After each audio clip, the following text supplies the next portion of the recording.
Dzień dobry, witajcie na Romo Festival. Miejscu, które jest jednym z najbardziej kultowych miejsc dla miłośników przede wszystkim tej dawnej, bardzo indywidualnej motoryzacji. W miejscu, w którym od ponad 100 lat odbywają się wyścigi na plaży. Impreza odbywa się raz do roku i jest zrzesza tych, którzy kochają samochody nieco przekombinowane, nieco stuningowane, samochody historyczne, wyścigowe.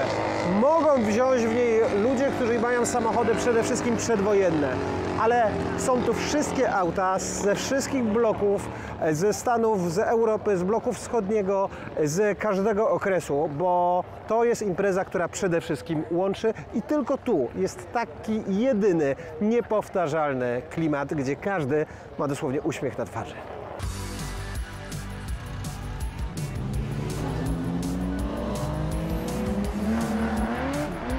Witamy na kanale YouTube magazynu Classic Auto. Przyjechałeś tutaj nowym samochodem, ale patrzysz na to wszystko i zżera cię zazdrość, że nie masz auta, którym mógłbyś się przejechać po plaży. Proszę bardzo, jest też część, w której bez problemu przychodzisz i kupujesz sobie na przykład ten Fordzik za 21 000 euro. Ale tych samochodów zresztą do sprzedania jest tutaj troszkę więcej, natomiast nikt nie podrobi takiego klimatu, tego typu fur, które są zdecydowanie one of one.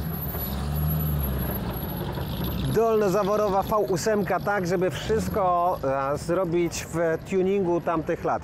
Z jednej strony klimat w 100% zachowany i te hot roady ciągną się kilometrami, one przyjeżdżają ze wszystkich stron właściwie Europy, żeby się pojawić na tej imprezie i są przedziwne. I nie ma tutaj żadnej zasady z budowania. Zobaczcie, hot rod, który zawsze był na bazie amerykańskich samochodów, tu mamy hot rod na bazie francuskiego Citroena z kompletnie innym silnikiem, nie żadną V8. A z drugiej strony coś, co uwielbiam i mam do tego gigantyczną słabość, czyli NASCAR lat 60. Gości, którzy zasuwali tymi furami po 250 km na godzinę na bębnowych hamulcach, na prostych wydechach. Niesamowite. Niesamowity kawał historii. W ogóle, żeby opanować tą maszynę, zobaczcie na tego typu kołach, które pływały i zresztą to do dziś zostało zachowane. Niesamowicie to wygląda. A tu z jednej strony lata 60., 70., z drugiej strony lata 80. i przepiękny w ogóle klimat, szybki jak błyskawica, czyli tych NASCARów tamtego czasu. Arcydzieło sztuki. Jakby wy byście zrobili swoje buggy? Za 20 000 euro do sprzedania jest ten Buick 8-cylindrowy. I zwróciłem na niego uwagę, bo to jest taki samochód, jaki powstawał, jaki montowany był również w Polsce przed wojną, w zakładach Lil-Popraulowenstein i one tak wyglądały. To były te najbardziej reprezentacyjne limuzyny tamtego okresu. Fajne jest to, że tak, z jednej strony on jest pomalowany, jest taki odświeżony na szybko, z drugiej strony zachowany jest w takiej prawdziwej, oryginalnej patynie. Swoją drogą zobaczcie, jaką to musiało robić robotę w latach 30., kiedy ten samochód wyjechał. 8-cylindrowy, rzędowy, górnozaworowy motor. Przepiękne, ma wnętrze. I to jest coś, co bez wątpienia jest wielkim skarbem tego samochodu, bo zwróćcie uwagę, jak zachowane są te oryginalne materiały. Materiały, które oczywiście są przetarte, które są podarte, ale zwróćcie uwagę na dźwignię zmiany biegów, która wydaje się takim klimatem 3D. Coś, co znaliśmy potem z PRL-u, czyli te wszystkie samochodziki, które były w tym bursztynku. Tu jest to zachowane w oryginale od lat 30. 25 000 euro za takiego Buicka. To jest kolejka samochodów, które biorą udział, czyli gwiazd tego wydarzenia. Te wszystkie samochody stojące dookoła tylko towarzyszą, a zasada jest taka, żeby to było w tym klimacie zachowanym z lat 20., z lat 30. Zobaczcie, pod Speedsterem z 1912 roku, czyli Fordem T, tam już leżą i już wprowadzają pewne poprawki. W ogóle do tej strefy nie można wejść tak ubranym jak wszyscy tutaj dookoła. W tamtej strefie jesteś tylko już w strojach historycznych. historycznych, już tylko przebrane w klimacie. Zwróćcie uwagę na to, jakie samochody tutaj jeżdżą, bo z jednej strony mamy samochody wyścigowe, takie jak klasyczne, jak chociażby te MG, które tu stoi. Z drugiej strony hot roady, poprzerabiane auta tamtego okresu. Z trzeciej strony mamy formuły tamtych lat, czyli te Cygara z silnikiem, z tego co widzę, to jest silnik chyba z Forda A, założony centralnie. Nie jestem przekonany, czy coś takiego powstawało w tamtym czasie, czy jest to interpretacja na nowo.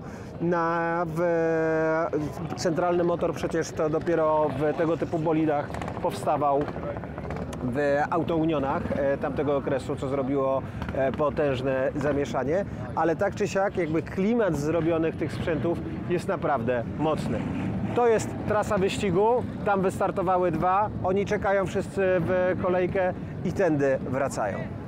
To jest jeden z dowodów na to, że nie wszystkie samochody trzeba restaurować i nie wszystkie samochody muszą być zrobione dokładnie tak, jak wyjechały z fabryki, bo z tego co widzę po tym Fordzie, to jest to auto, które było zwyczajną limuzynką, która raczej była nudnym wozidłem i ono zostało nie odrestaurowane, a właściwie uruchomione i trochę zaprojektowane na nowo. Zobaczcie, ucięty ten cały dach, tutaj zostawione tylko krótkie słupki, wąska szybka, zostawione błotniczki i zrobiony z niego w taki speedster. A propos speedstera, Ford T w wersji speedster odpalił. Poleżał pod nim i odpalił. Podpychanie tego typu sprzętów to taka zasada, która tutaj obowiązuje z bardzo też prostego powodu. Auta te nigdy nie były też przystosowane do tego, żeby cały czas stały w korku, czy chodziły na wolnych obrotach. Nie mają dodatkowych wentylatorów. Część z nich oczywiście jest pomodernizowana, ale kiedy w takich warunkach po prostu je się podpycha, żeby nie grzały się na wolnych obrotach. No ale zwróćcie uwagę, jak każdy z tych samochodów stworzony jest zupełnie indywidualnie. I chyba na tym to tak naprawdę polega, że dwóch takich samych samochodów, czy dwóch takich samych wyścigówek po prostu nigdy się tutaj nie znajdzie. To, co jest piękne w hot roadach, to to, że nie kryją przed nami żadnych, ale to absolutnie żadnych tajemnic. Zwróćcie uwagę na tą V8, która zasilana jest 4 gaźnikami. Oczywiście wszystko tak, żeby zachować ten klimat. Z jednej strony można byłoby dać tutaj jeden wielki gaźnik, ale nie, jakby jest rozrzucone. I tu. To wszystko połączone w kolektorze jednym. Swoją drogą jest kilka unowocześnień, tak jakby chociażby normalne nowe hamulce tarczowe, wkomponowane kierunkowskazy i parę takich dodatkowych rzeczy, które powodują, że tym autem nieco bardziej da się jeździć. One nie mają nic mieć wspólnego z samochodami zabytkowymi. Tutaj Win, Policaj nie odnaleźliby się w żadnym, najmniejszym stopniu. Ale to jest piękne, że tak bardzo miksują się tu samochody. Te najcenniejsze, bardzo klasyczne i te samochody, gdzie fantazja poniesie i zbudujesz sobie prawdziwe auto marzeń. Coś dla fanów motocykli i coś niezwykle rzadkiego tak naprawdę w naszych realiach, bo zwróćcie uwagę na nimbusy i zobaczcie całe grono nimbusów, które przyjechało z bardzo różnego okresu, począwszy od tego jednego z najstarszych, który stoi tam na cylindrach typu ślepak. Co jest charakterystyczne w nimbusach? To, że mają 4-cylindrowe rzędowe silniki. Bardzo rzadkie motocykle i jakby bardzo poszukiwane kolekcjonersko. Było kilka w Polsce jeszcze w latach 80., ale większość z nich, z tych motocykli tego typu, było od razu wywożone, bo były łakomym kąskiem kolekcjonerskim dla kolekcjonerów wszędzie na świecie. Fajny, co? 4-cylindrowy rzędowy motocykl z tamtych lat. Dziesiątki tysięcy osób, które zgromadziła plaża w Romo, to osoby, które oglądają przede wszystkim wyścigi na 1/8 mili. Czyli mamy samochody, które wszystkie pochodzą z tych dawnych epok, albo zostały zbudowane i stuningowane, ale zgodnie z założeniami tych dawnych epok, bo zobaczcie, to są akurat klasyczne hot roady. O, trójeczka wbita i przejeżdżają linię mety. Na tym dystansie ścigają się na zmianę motocykle i klasyczne samochody. Pogoda w tym roku jest perfekcyjna, piasek jest naprawdę idealny i tu rozpędzają się do bardzo różnych prędkości. Nieważne kto czym jest, ważne, że jedzie i czuje ten klimat. Na tym to polega. Zobaczcie teraz te motocykle, które z jednej strony po lewej stronie stoi motocykl żużlowy, po prawej stronie chyba jakiś dwusłup, procedura startu, a nie, dwa motocykle żużlowe, ale idzie. Wyhamuje? O, to wcale takie nie jest oczywiste. Słuchajcie, to z jednej strony mówimy z tej perspektywy to nie wygląda spektakularnie, z drugiej strony no, ma dość dużo prędkości. I powiem Wam szczerze, że oglądałem setki wyścigów na 1/4 mili. I to jest jeden z najbardziej emocjonujących wyścigów, bo tu się może wydarzyć wszystko. To jest sytuacja, która jest absolutnie nieprzewidywalna. Tu nie ma wielkich prędkości, tu nie mamy 250 km na mecie, tu nie ma 9 sekund na 400 i 2,5 metra. Jakby nie ma to żadnego znaczenia, ale ilość niewiadomych w postaci zalanych cylindrów, nietrafionych biegów, zaklinowanych skrzyń biegów, czy nie wiem, odpadających kół jest tak duża, że oglądasz i każdy ten wyścig, każdy pojedynek przeżywasz. Wyścig jednocylindrówek, oni posadzeni są maksymalnie do tyłu, żeby dociążyć koło, żeby złapać tą przyczepność. Te jednocylindrówki 500-teczki tutaj poszły. Najszybsze motocykle. Wiecie, z jednej strony to jest tak, że stare sprzęty jeżdżą po plaży i jeszcze na dodatek po piasku, to nic się więcej nie będzie działo. Ale na 1/8 mili, czyli na te 200 metrów, to motocykle najszybsze mają jak na razie do tej pory tam niespełna 140 km na godzinę. Jak to idzie? Zobaczcie, on cały czas szuka trakcji. Ale widzieliście? On cały czas jechał, cały czas szukał trakcji na tych wąziutkich oponkach, na hamulcach na linki. To jest naprawdę walka o przetrwanie. Ale zobaczcie, z jakim to jest w ogóle pięknym klimatem zrobione. Linia mety, linia startu. To wszystko jest takim totalnym oldschoolu, kiedy masz tych sędziów, którzy faktycznie machają tymi flagami. I Harley na silniku WLA po raz kolejny wygrywa. Coś zawsze na zmianę. Zawsze jest para motocykli, zawsze jest para samochodów. Chodź, jeszcze zobaczymy tą metę tutaj na końcu.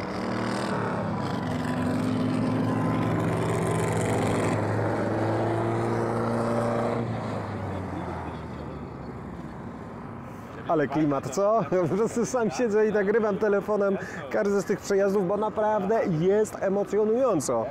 Pomimo tego, że tu nie ma 1000 koni mechanicznych. Numery wykładane złotymi płatkami, wszystko oczywiście malowane ręcznie. To wszystko powoduje, że klimat tutaj jest naprawdę niepowtarzalny, ale zwróćcie uwagę też na ten silnik. Oczywiście można zamontować każdą V8 do tego typu wozów, ale z drugiej strony dolna zaworowa 8 z Forda V8 jest prawdziwą legendą w projektowaniu hot roadów lat 50., lat 40., lat 50. To jest motor, który zupełnie zmienił świat motoryzacji. To jest motor, który spowodował, że samochody, które były w miarę przystępne, stały się samochodami sportowymi, samochodami wyścigowymi. To dzięki temu motorowi między innymi Bonnie i Clyde pokochali Forda V8 i byli chyba najlepszą reklamą, jaka tylko istniała dla modelu Ford V8. Ale oczywiście to jest tak, że to jest baza, cały motor jest bazą z tego oryginalnych lat 30. Zobaczcie, te gaźniczki, które są tutaj, one też oczywiście są zupełnie dopasowane klimatycznie. Raz, dwa, trzy. Do tego dorobiony customowy kolektor ssący, ale układ zapłonowy, czy jakby już jest znacznie nowszych generacji. Jest tu taki cały szereg delikatnych usprawnień, ale wszystko zachowane w takim klimacie, żeby dokładnie tak jak powinno być, czyli nawet ta fajka na świecy jest nie fajką, tylko jest takim połączeniem blaszki. Przepięknie jest to zrobione. Jeden z najbardziej legendarnych silników Chryslera, motor Hemi, plus do tego potężny kompresor zasilany 2 gaźnikami. I ja cię kręcę. Ale to znaczy to jest niewiarygodne, czyli bo to jest silnik z kołami. Tak to chyba trzeba nazwać. Kompresor mechaniczny zasilany, zobaczcie, tym bardzo, bardzo szerokim paskiem. Ale doskonale też widać, jak podchodzą do skonstruowania tego samochodu. Zwróćcie uwagę na chłodnicę, zwróćcie uwagę na zawieszenie, na wahacze nowoczesne tarcze. To może mieć, nie wiem, około 800 koni mechanicznych, coś takiego, więc to musi jeździć i to musi hamować. A obok? Patrzcie, obok jest coś równie fascynującego, bo tam mamy to zrobione ze silnika Hemi, jakby wiadomo, potężnego motoru z potężnym potencjałem. A tu mamy dolnozaworowy motor Forda V8 plus duży kompresor dołożony do tego z malutkimi, klasycznymi gaźnikami. Ale tu jest miks. No dobra, fury mogą być jedne, ale żeby one szybko jeździły i żeby im pomagać, musi być prawdziwy, klasyczny złomek. No zobaczcie, jak on jest fajnie zrobiony. Swoją drogą też oczywiście zachowane jest w klimacie, bo jest rzędowa szósteczka, która też pochodzi z tamtego okresu. Chociaż u złomka w autach była V8, bo był ten duży filtr powietrza, więc tam musiała być V8, ale filtr nie przeszkadza schować prawdziwy filtr i szósteczkę. Zbudowany jest na Internationalu. Super! O, jest Hornet! Patrzcie! Stary dziadek Hornet, Hudson Hornet. Hudson Hornet wydaje się najbardziej na miejscu samochodem ze wszystkich tych aut. To przecież on wychowuje kolejne pokolenia, udowadniając, że na mokrej nawierzchni, na piasku skręcasz w prawo, żeby pojechać w lewo. Pamiętacie tą scenę? To przecież on jest profesorem jazdy po takiej nawierzchni. A wiecie, co to jest? To jest klimatyzacja. Tak, dobrze widzicie. To są elementy, które są naprawdę pozłocone. I to jest prawdziwe złoto na silniku MGA. Więc chciałoby się powiedzieć po prostu złote, a skromne. Bo w końcu jest to tylko MGA. Ale ktoś go musi bardzo, bardzo cenić. A zastanawia Was, jaka jest wartość mniej więcej tego typu samoróbek, tego typu konstrukcji? Proszę bardzo, możecie na bazie Forda A kupić z tą V8 dolną od razu gotowego za 25 000 euro.